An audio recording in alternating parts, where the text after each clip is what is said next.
तो चलो देखो, आज का केमिस्ट्री का क्लास, इससे पहले हमने ऑफलाइन में क्लास में बता चुके थे केमिस्ट्री में। और यहाँ से जैसे कि हम यहाँ से आज आगे जाते हैं कि हमने बता रहा था उससे पहले रासायनिक अभिक्रिया को अधिक उपयोगी बनाने के लिए किस प्रकार से हम चीन का इस्तेमाल करते हैं, किस प्रकार से चीन का उपयोग करते हैं रासायनिक समीकरण को अधिक से अधिक उपयोगी बनाने के लिए। तो उसमें हम 4 नंबर तक जो है ऑफलाइन में पढ़ा चुके थे।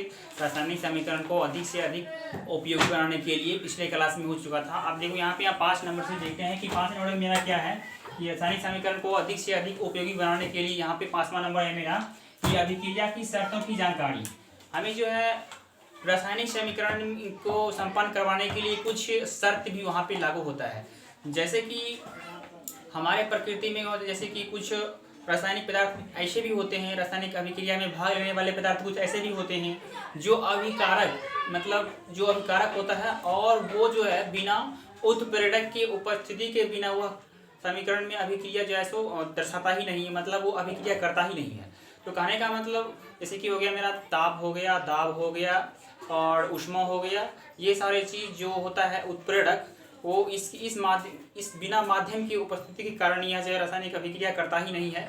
तो इसमें हम देखेंगे कि जब कोई भी रासायन उसको दिखाने के लिए, मतलब उत्प्रेरक को दिखाने के लिए कि इस अभिक्रिया में कौन सा उत्प्रेरक कार्य कर रहा है, तो उसको समीकरण में दिखाने के लिए सबसे पहले हम रासायनिक समीकरण लिखते हैं। और रासायनिक समीकरण के अभिकारक और प्रतिफल के बीच में जो तीर चिन्ह होता है, उस तीर चिन्ह के ऊपर उस उत्प्रेरक का नाम लिख देते हैं कि किस उत्प्रेरक के उपस्थिति में यह क्रिया हो रहा है। जैसे कि हमने यहाँ पे दिखाया है कि रासायनिक समीकरण में पहले इस तरफ रहता है अभिकारक और आगे रहता है प्रतिफल और बीच में तीर चिन्ह रहता है ना, जो अभिक्रिया की दिशा को दिखाता है। उस तीर चिन्ह के ऊपर में उस उत्प्रेरक का नाम लिख करके उसको हम दिखा देते हैं। जैसे कि माना कि जैसे कि हमने जो है सलाई से जो है क्या करते हैं, सलाई से आग लगाते हैं। तो आग लगाते हैं तो क्या होता है कि उसमें लाल फास्फोरस होता है। सलाई माचिस में जो क्या होता है, लाल फास्फोरस होता है। जब उसको रगड़ते हैं तो उसमें ऊष्मा आता है, तो रगड़ते हैं तो उसमें ऊष्मा आता है और वह तब रासायनिक अभिक्रिया होता है और जल उठता है, तब उसमें दहन होता है। क्योंकि उसमें क्या होता है कि उसके लिए एक शर्त होता है कि वो अधिक ताप, उसे ऊष्मा प्राप्त होगा तभी वह अभिक्रिया करेगा, तभी वह दहन करेगा। तो इसीलिए जब उसको जो है सलाई के डब्बा से रगड़ते हैं तो उसमें ऊष्मा प्राप्त होता है, उससे ऊष्मा प्राप्त करके और वह क्या होता है, माचिस की तीली वह जल उठता है। तो इस तरह से क्या होता है कि हमारे जो है सोडियम एक धातु है, वह भी कमरे के ताप पर जल उठता है। तो वह बिना जो है ऑक्सीजन की अभिक्रिया किए बिना वह अभिक्रिया कभी भी नहीं कर सकता है। तो यह जो है वहाँ क्या होता है, ऑक्सीजन उत्प्रेरक का काम करता है। तो उत्प्रेरक का काम क्या होता है कि रासायनिक अभिक्रिया को आगे बढ़ाना। रासायनिक अभिक्रिया कहने का मतलब रासायनिक अभिक्रिया करवाने में जो सहायक होता है वो होता है, क्या होता है, उसका उत्प्रेरक होता है। उसे दिखाने के लिए हमें जो है रासायनिक समीकरण में दिखाने के लिए उसके तीर चिन्ह के ऊपर लिख देते हैं। जैसे यहाँ पे लिखा हुआ है ताप या दाब, ठीक है। आप देखेंगे कि अगला मेरा है, अगले 6 नंबर में है कि अभिक्रिया की उत्क्रमणीयता की जानकारी। कहने का मतलब रासायनिक समीकरण में इस बात को किस तरह से दिखाएंगे कि अभिक्रिया उत्क्रमणीय है या फिर उत्क्रमणीय नहीं है।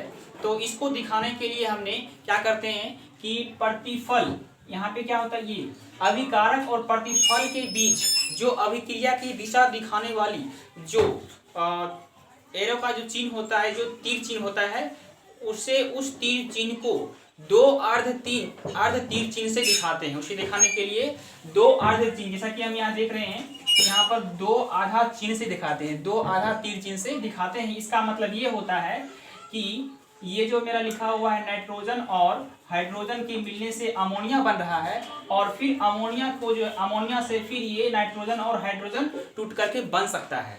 यानी कि उत्प्रेरक का मतलब यहाँ कहने का मतलब ये उत्क्रमणीय है। उत्क्रमणीय कहने का मतलब ये हुआ कि प्रतिफल से अभिकारक बन सकता है, फिर अभिकारक से प्रतिफल बन सकता है, मतलब दोनों ओर अभिक्रिया हो सकता है। तो इसे दिखाने के लिए हमें जो है दोनों ओर अर्ध तीर चिन्ह से उसे दर्शाते हैं, ठीक है। तो अगला देखते हैं कि अगला मेरा टॉपिक होगा रासायनिक समीकरण के प्रकार। तो यहाँ पे रासायनिक अभिक्रिया के प्रकार, ये समीकरण नहीं, अभिक्रिया के प्रकार। तो रासायनिक अभिक्रिया के प्रकार में मेरा पहला है संयोजन या संश्लेषण अभिक्रिया, दूसरा है वियोजन या अपघटन अभिक्रिया, फिर उसके अगला है विद्युत अपघटन अभिक्रिया, फिर उसके अगला है एक विस्थापन अभिक्रिया, या इसी को कहते हैं एकल विस्थापन अभिक्रिया। यानी कि यहाँ फिर है उभय विस्थापन अभिक्रिया, इसी का दूसरा नाम है द्विविस्थापन अभिक्रिया। और फिर अगला देखते हैं कि अवक्षेपण अभिक्रिया। तो उसके बाद फिर अगला देखते हैं उदासीनीकरण अभिक्रिया। फिर देखते हैं इसमें प्रकाश रासायनिक अभिक्रिया। फिर देखते हैं ऑक्सीकरण और अवकरण अभिक्रिया। तो ठीक है, ये मेरा जो है ये हुआ मेरा रासायनिक अभिक्रिया के प्रकार हुआ। ये रासायनिक अभिक्रिया के प्रकार जो है आगे वीडियो में, आगे क्लास में हम बताएंगे। ठीक है, तो ये सब चलेगा कि ये 9 प्रकार का जो अभिक्रिया होता है रासायनिक अभिक्रिया, इसके प्रकार के बारे में अगले क्लास में हम चर्चा करेंगे बारी बारी से। ठीक है, तो आज का क्लास इतना ही बस।